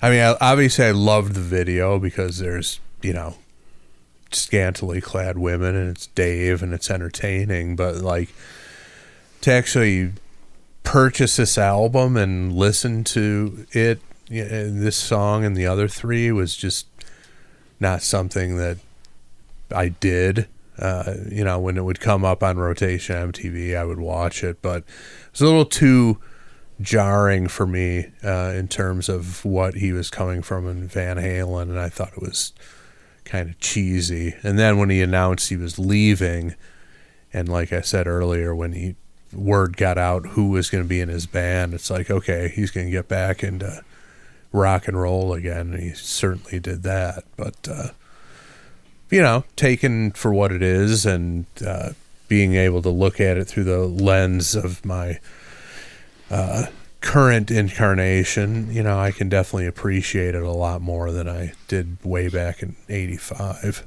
So, and I wanted to, before Andy got to his vote, we were talking about it being two separate songs. I just looked up the years that these were written.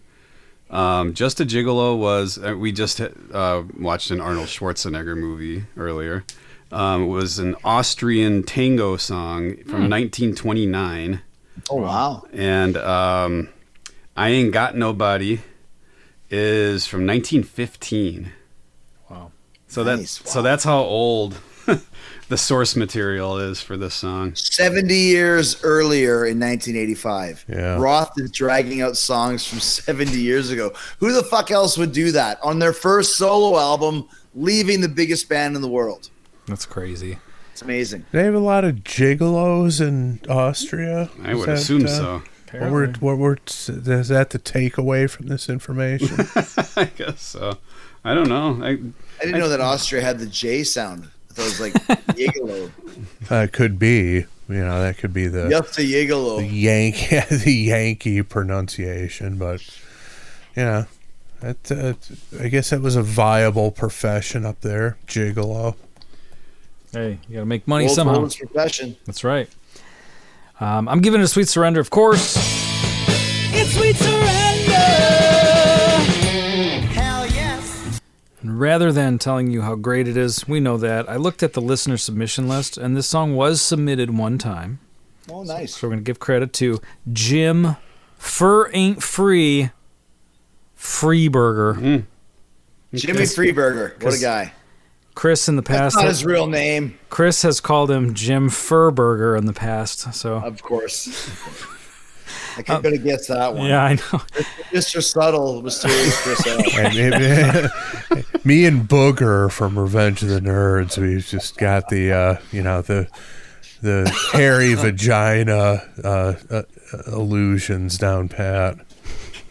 So Jim said, put simply, Dave's the fucking man. This is for sure a video episode. Thank you, Jim, for submitting. We got it. Yeah. You're right, Jim, you nailed it, man. That was a great call, Jim. Jim and I are kindred spirits when it comes to that, for sure. Was there a number associated with that submission, Andy? Oh, my. It's a human number. 1154. Okay. All right. Chris Let me is up look to into something here, but... Let him who have understanding. Pope news. Well, I'm not going to... I won't... Should I wait for that? No, just just continue. On. I'll we can't have that dead air. Well, but let me look into it. Look where we find ourselves. All right, Hammond! I got a question for you. Paul Stanley wants to know, hey, man, I'm at a transition, too. Should I be digging up songs from the teens? Maybe I should leave Kiss. Paul Go Stanley? solo. Paul Stanley was... I was in a video with a bunch of women laying in the bed with me. I'm halfway there, right? He had sparkly outfits. Only when it's fresh. It's one of the most disturbing things in all of Kistery, if you will. Talk about something you can never get away with in 2022. Yeah. That whole scene is one of them. Yeah, it is. Which scene is that you're talking about? It's in... two scenes. The one in Exposed and the one in Decline of the Western Civilization. Oh, okay. It's the same scene, right? Like, I mean, not the same scene, but it's the same... From the same shoot. Same year. It's the same shoot? I think so. Maybe I'm wrong. I thought it was. It's from the same era. It happened within 6 months of each other. I'm pretty sure of that. Okay. Interesting. I figured he just double dipped. We're going to bring in some cameras for Penelope. Paul lived like that every single night. I don't think so, Chris. Remember his answer? How often do you do this? As often as I can. Is that what he said? As often as I can. Only when it's fresh. That's the creepiest thing ever. Might be. Paul, do you eat meat for breakfast? He looks at the scantily clad lady beside him. Only when it's fresh. Is it creepier than That's Nice for Daddy? No. It's equally creepy. Yeah, the whole Gene scene is even weirder, where he's got the women's heads on the wall, and he makes them switch places. And the girl comes and sits on his nice lap. For Daddy. Yeah. There's that one scene. If you got the DVD with the deleted scenes on there, there's that one scene where somebody says to him, "So who do I make the check out to? Paul Stanley?" And he goes, "That's my name." It was much more abrasive than that. Yeah, that's my name. Well, he was. Yeah, I think he was. my name. He was more in creepy mode when somebody asked him that question for the Exposed filming. Different time. You simply annoyed him with the question. So He really did. Yeah. All right. that's probably my favorite Jericho story of Out of all anything. of them, 'cause there's a lot of them. That's the best That's at the top for me. Just that I can picture that dialogue happening between you two. My Hilarious. favorite is when I sent him Quarantine's cover of Love's a Deadly Weapon, he goes, "Sorry, bad Van Halen." Vomit emoji. Do you think he even noticed that it wasn't Kiss's version? Like, do you think his comment was just like, Well, "Oh it's yeah"? your fucking band, man. Like, your name is on that. Why are you saying that? Yeah. Sorry, bad. Yeah. Like, listen, if the roles are reversed, Yeah. and somebody sent me a cover of anything that I'd ever record, I'd go, man, that's really cool. Good job. Hey guys, did you hear this? This sucks. But to the guy, you say, that's pretty good. Yeah. Yeah. Not sorry, bad Van Halen. Puke emoji. The puke emoji was over the top. It could have been worse. He could have tacked on a beginner's mistake shot at you. Oh, that's right. Too many details. What an asshole to say that, you know? Fucking hilarious. That might be number 2. Jericho's interactions. There it is. That's a huge puke face, too. Bad Van Halen. Wow. Jeez. That's the full-size puke face, not the little tiny one in the sentence. I think you have to have like a special app. You have for to that. have the platinum package for the emojis to get it that big. You actually have to pay for an app. The double platinum package. Yeah. Jericho's interactions with Paul Stanley are absolutely priceless. And yet we're still friends. That's good. It says a lot about both of you, that you can be bigger men and rise above your petty squabbles. You really can do it. Yes, you can. Rise. When you're lying next to him, you're going to rise to it. Only when it's fresh. Oh, gosh. All right. So it's time for us to tally up our votes and decide, is this a rock and roll boner classic? Has to be unanimous, you know that. My vote's in. Nick's vote's in. My vote's in. Yeah, I'm in. All right. I don't care. I'm starting it. Rock. No boner. Whoa. Believe it or not. Oh, come on, man. The 1985 version of me came busting to the forefront and just put the kibosh on it. Sorry. The 1985 version of you was about to get attacked by 3 other people. It wouldn't be the first time that year. I have a feeling that the 1985 version of you is much bigger than the 1985 version of me. So instead, I'm going to go outside and put sugar in your gas tank. There you go. That's true. That's an old school Canadian Winnipeg trick. Oh, yeah. That's a good one. Yeah. I was going to give it a roll. Oh, Me too. I had no doubt that you guys were going to push it through, and the current me would have done it as well, but somehow the 85 senior in high school still hadn't gotten laid version of me had to impose its bitterness on the proceedings here. You just answered your own question. That's why you didn't get laid, because you weren't fucking listening to David Lee Roth. I couldn't just for Gigolo and enjoying it. I couldn't appreciate the likes of Louis Prima. Had you done that, Mary Jane Rottencrotch would have given you a fucking BJ. There you go. Although it did happen for me later on in the year 1985. Were you listening to Roth at the time? I was not, but there is a Revenge of the Nerds tie-in, believe it or not. Were you wearing a Darth Vader helmet? No, well, raping her? No, but I went with a friend to a Halloween party at a fraternity house, and we were dressed up as Gilbert and the other guy. Lewis and Gilbert. So dressed up even nerdier than normal, I actually got laid looking like that. Wow. So, I'm sure she was quite the treat as well. That's what they tell me. I have no recollection of it. If she had a pulse, it was good enough for me in that situation. I thought you were going to say it happened while you were engineering the perfect javelin. To conform to my limp-wristed throwing style. I thought you were going to tell me you're listening to a song that went, clap your hands, everybody. Everybody, clap your hands. Break.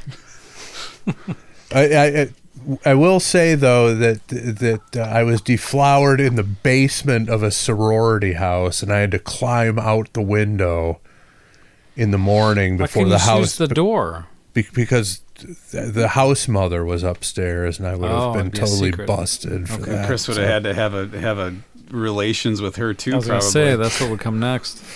Well, it would have been similar to David Lee Roth busting into the Cyndi Lauper scenario in the video. So yeah, and if you would have just kept having a good time as you were escorted from the premises. There you go. Big smile on your face. Pretend like there's a camera somewhere. Yes. Well, if you disagree with us, And you should. You should. That's just the fucking way it is. Andrew, you said the number was 1154. Yeah, that's right. Hit it. Time for Pope stuff. Yeah, that Pope stuff. Here's some Pope stuff. Some doubling right there. Oh, you have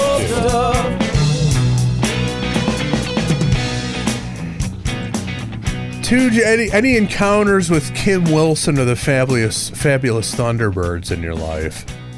The vocalist. No, the only encounter I ever had with any member of the Fabulous Thunderbirds was seeing them on David Letterman and thinking that he looked kind of like he was a fat old guy.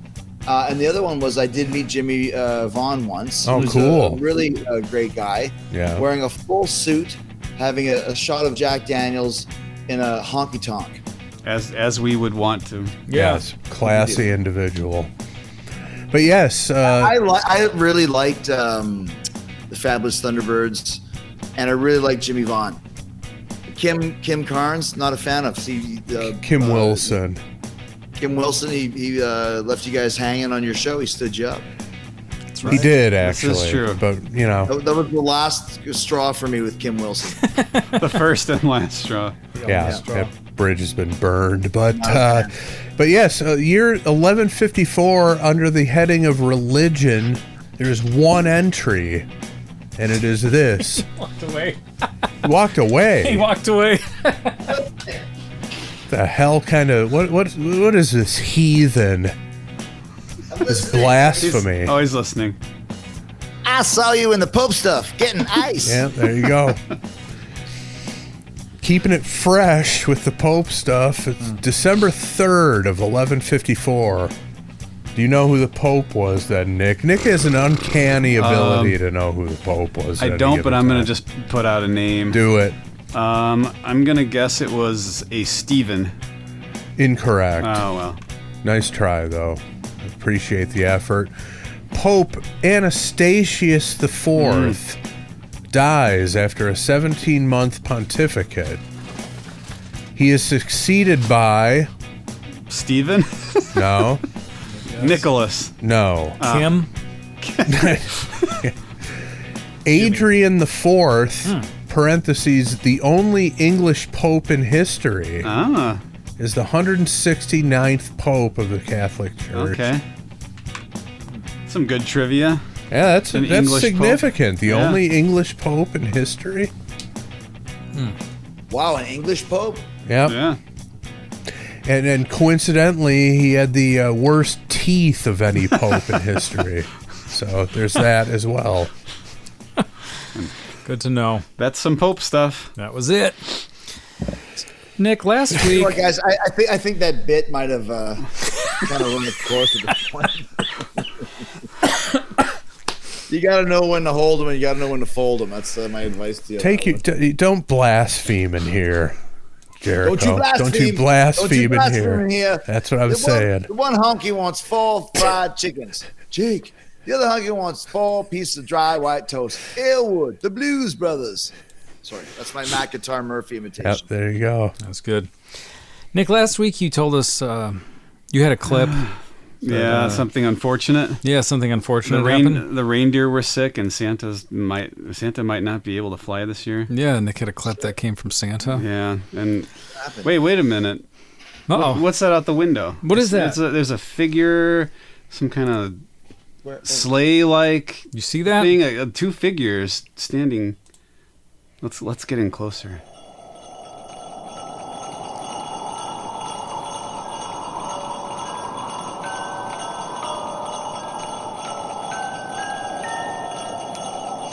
Ready, Robot Paul? Yep. Ho, ho, ho! Then start him up. You haven't seen nothing yet.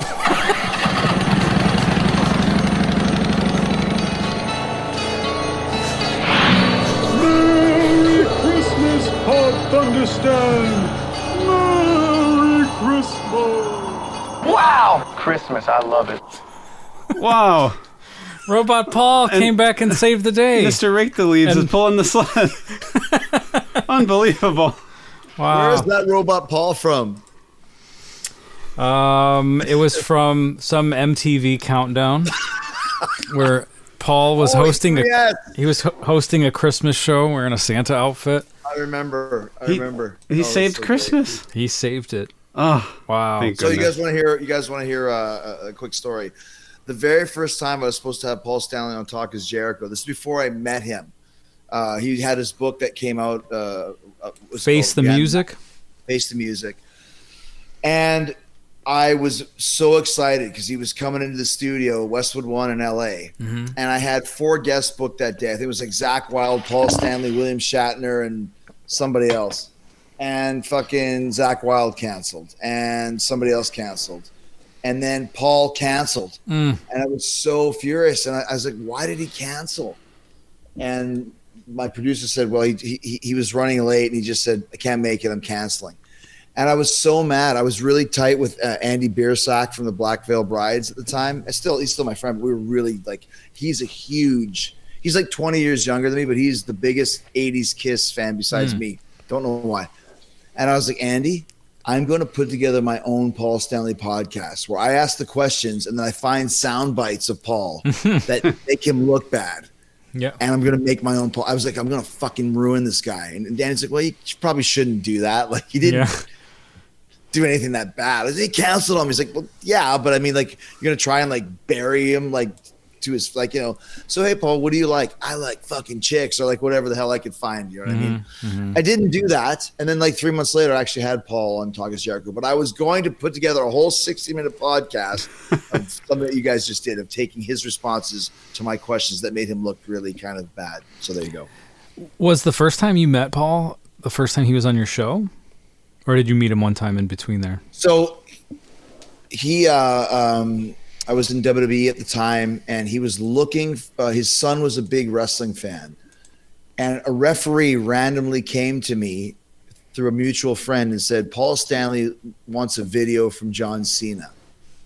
And I was like, "Okay, I'll do it. I'll get it." Who asked you for this? The guy that I knew was that guy Dale Torborg, who was the Demon. I'm taking over. I got it. I went to Cena. Can you do this video? Kid's name is Colin. He did it. I sent it right to Dale Torborg, and I said, can you please tell Paul that Chris Jericho is sending this, and then I'm a huge fan, and like, thanks for the music, whatever, some stupid shit that I said, right? 2 days later, I mean, I'll never forget, I was outside barbecuing at my old house. Phone rings, unknown number. I'm not answering it. Barbecue. Take it inside. There's a message. Listen to the message. Hey, Chris, it's Paul Stanley. I'm sorry that I missed you, and I bet you're sorry that you missed me. I really want to talk to you. Give me a call back. And then I was like, holy shit, of all the times that I answered my phone, and he left his fucking number. And then I'm sitting there like, it's like, you know, the hot chicken school calls you, like, how long do I wait? What do I say? What do I do? Blah, blah, blah. And I finally just like, yeah. And he was super, super cool, man. He was like, oh, it's so great. And my son is so excited. And if there's anything I ever do for you, and here's my address, and here's my email, and here's my phone number. I said, well, I got this podcast, whatever you need. Anytime, just let me know what you want, and I'll do it. And that's kind of how it all started. So the first time I actually met him was in Las Vegas when Kiss had the residency in I think 2015 or 16. And that was the first time I ever met him, and did the podcast in his dressing room with the paint all laid out over here. That's cool. The costume laid out over here, boots, wig, everything. And I was like, just hang out my dressing room and I'll be right back. And I was sitting to look at the fucking boots. Yeah. And I was like, I have to put them on, but if I put them on and he comes in and I'm wearing them, he'll probably kick me out. So I just took a picture of the boots. Yeah, you couldn't do it, right? But dude, I was like, with makeup, like everything you could ever, like, it was insane. And he was great. And as soon as we did the podcast, he goes, come with me. And we go into catering. Regina's sitting there. He goes, you need to do this guy's podcast. He's fucking awesome. You need to do it. And about 3 months later, I did Gene, and that's kind of how it all started. That's cool. Yeah. There you go. That is nice. And the funniest thing was, years ago, I thought, I wonder if Paul Stanley's kids are wrestling fans. Maybe that's how I can finally meet Paul Stanley. You made that happen. Evan wasn't. But 8 years afterwards, Colin was, and that's how it happened. There you go. That is cool. Yeah. Very cool. I think we skip the Yardo questions today. I think, yeah. We have a couple things to open. Listeners sent us a couple things. You want to open those? Sure. We should probably do it. Do you want to hang with us and see what we open real quick? Yeah, sure. Okay, do you want to give us your opinion on the the gifts that we received? Thanks for including me, guys. Of course. Yeah, just if you don't like them, just say beginner's mistake with the gift. That's not what I would have done. Okay, first, friend and listener Tony Griggs sent those envelopes there. Okay. So Andy's got, it looks like some sort of a film. Oh, okay. Now these didn't have names on them, so I'm guessing that one's Andy's. Okay. A movie that the trailer terrified me as a young man. Oh, wow, yeah. A DVD copy of Misery here. Nice. Thank you, Tony. Is that a favorite of yours, or haven't seen it, Chris? Why did he end up sending that to him? I'm not sure. No, he wanted to try to pick something. He said that he didn't think we had already. Okay. Can I ask you this, Ale brother? Do you have a DVD player to watch that in this day and age? I do. It's not connected, but I can connect it to the You TV. can just watch it on streaming and pretend it's Wait a on minute. TV. This is super weird. I didn't even notice this until just now. Is this a setup? No, I swear to God it's not. What? Look at the tag on the back. Let me see if I can get this up here. The road is Jericho. Whoa, so they gave you the wrong movie. Because they sold you Misery, and the Chris Jericho gets the 7-cent royalty off that. Suck it, Rob Reiner. Wow, look at you. So you're not talking to Rob Reiner from Anvil either, you fucking asshole. So he didn't probably mean to send you Misery. I mean, probably not. I know of Misery. I know the general story of it. See the Jericho matches and the Misery DVD came instead. Yeah, it's got the tag on it though. It sure looks like it. That's weird, man. You got ripped off. Yeah, friend. Well, thank you, Tony. That's kind of a rare item though, I guess. It is. It's interesting. You got the Hogan action figure deal going on with Misery DVDs. Oh, great call, man. I'll open mine. Mine looks. I was wondering why my royalty checks went up from $7 to $12 this month. I've got a Blu-ray, a 9-film noir archive Blu-ray. Oh, like old school film noir? Yeah. Who is this fucking creep sending you guys all this shit? This is our buddy Tony. He knows I like old movies. You know what I don't like about this? The fact that Tony has your address. No, I'm not happy about that at all. Tony's a good guy. It's not my neighbor, Tony, by the way, who we talked about at length in the watch along. What you mean, your Phil Hartman-esque neighbor? Yes, exactly. I'm telling you, Time to go throw he's exactly like that guy. Well, these are the two classics we talk about often. We should have a watch along with either or both of these sometime. Devil's Advocate, Pacino and Reeves, one of the worst movies of all time. You think? It's so bad it's good, though. That's the criteria. And along those same lines, Any Given Sunday, Oliver Stone film about football. Yeah. Also terrible. Famously terrible. Yes. And I do have a Blu-ray player in the house. And I think it said on there, because I looked just to see what was for who. And I think it's the director's cut. So I'm assuming the scene where the car gets sawed in half is included. Yes. Not cut out like it is on streaming service. It really says director's cut? I think so. That's necessary? It says there's director's cut and the original theatrical cut. Why? That's fine. I thought that it had to be like a classic. There's also a legitimate classic for there to be a director's cut. There's also the maximum naked penis cut of Any Given Sunday. AKA the theatrical cut. Yes. There's the uncut. Yeah, I knew that was coming. Yes.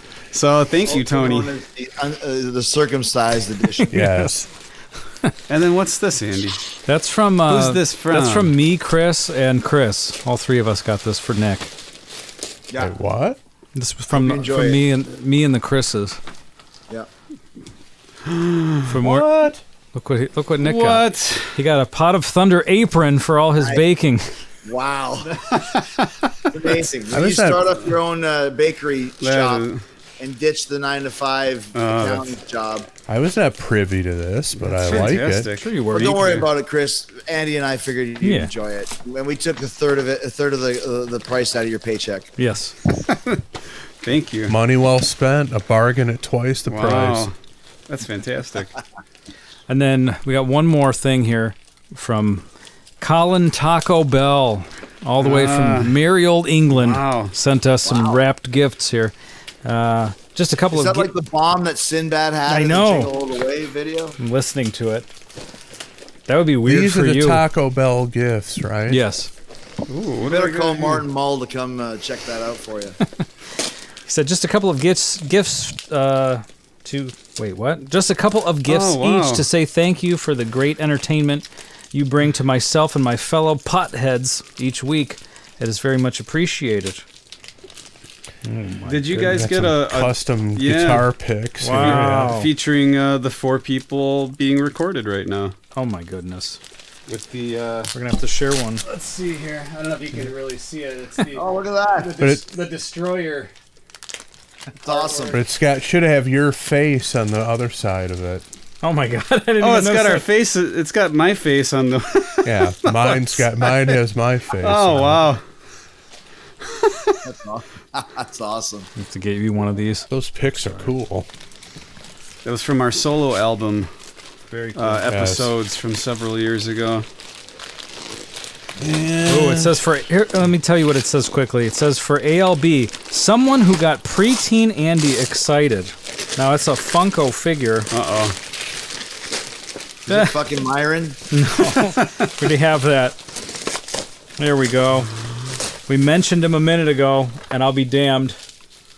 Hulk Hogan. That's great. It's a Hulk fig. Thank you.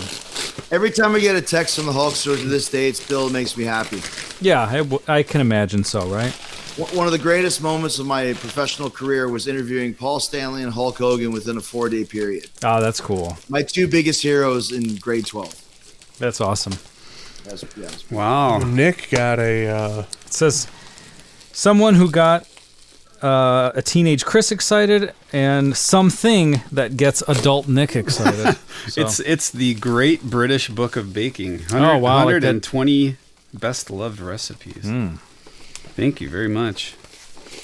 And I've got a Eddie Van Halen Funko. Oh, cool. Oh, that's awesome. That's pretty great. Yeah. Sweet. Well, Very nice. Wow. thank you, Colin. Thank Yeah. you. Thank you, Tony. Thank you, Colin. Yeah. Thanks, appreciate Tony. that. Thank you, both of Jeez. you gentlemen. We're not worthy. Yeah. Too nice. Too nice to us. Very nice of you guys to think of us, especially during this ridiculously busy time of year. Well, I think we did it. I think we nailed another great episode. We did 2 great episodes, guys. And once again, we've been on the line here for 4 hours straight. Yeah. A great Talk is Jericho watch along and a great Pot of Thunder episode. So thank you guys, man. It's been another great year. Look forward to seeing you in a couple months at Chris L's dungeon. Yeah. I'll leave PJ Farley as the sacrifice if that's what is required. Just please let me leave. You got it. Deal. All right. Well, thank no you. more. Are you going to give me another 10-pound pizza and a fucking crack house too, or what are you going to do? Oh, we don't need the crack house this time. Yeah, we'll be at my place. In fact, I can probably just invite my neighbor Tony over and can recreate some bring the scenes. reindeer, I don't need it. We can recreate some Jingle All the Way scenes. You're gonna have to punch the reindeer. Oh, well, hey, man, thank you so much for taking the time to join us. I know we appreciate it. We all had a good time, and I know the listeners appreciate it. And consider it a gift anytime you join us. So thank you. Merry Christmas, guys. Merry Appreciate Christmas. that, and Yep. Enjoy your holiday with your family. you too, guys. Say hi to Pops for us. I will. I'm gonna go see him this week or next week. We're going to Winnipeg. So Oh, good. Tell him hello from us. I will. Well, he's anxiously waiting his reappearance on Talk is Jericho, where we're going to do Billy Squier the Stroke. Sounds good. Thanks, guys. All right, thanks, Thank man. you. All right, see ya. Can I play with titties? The pervert stared at his hairy balls.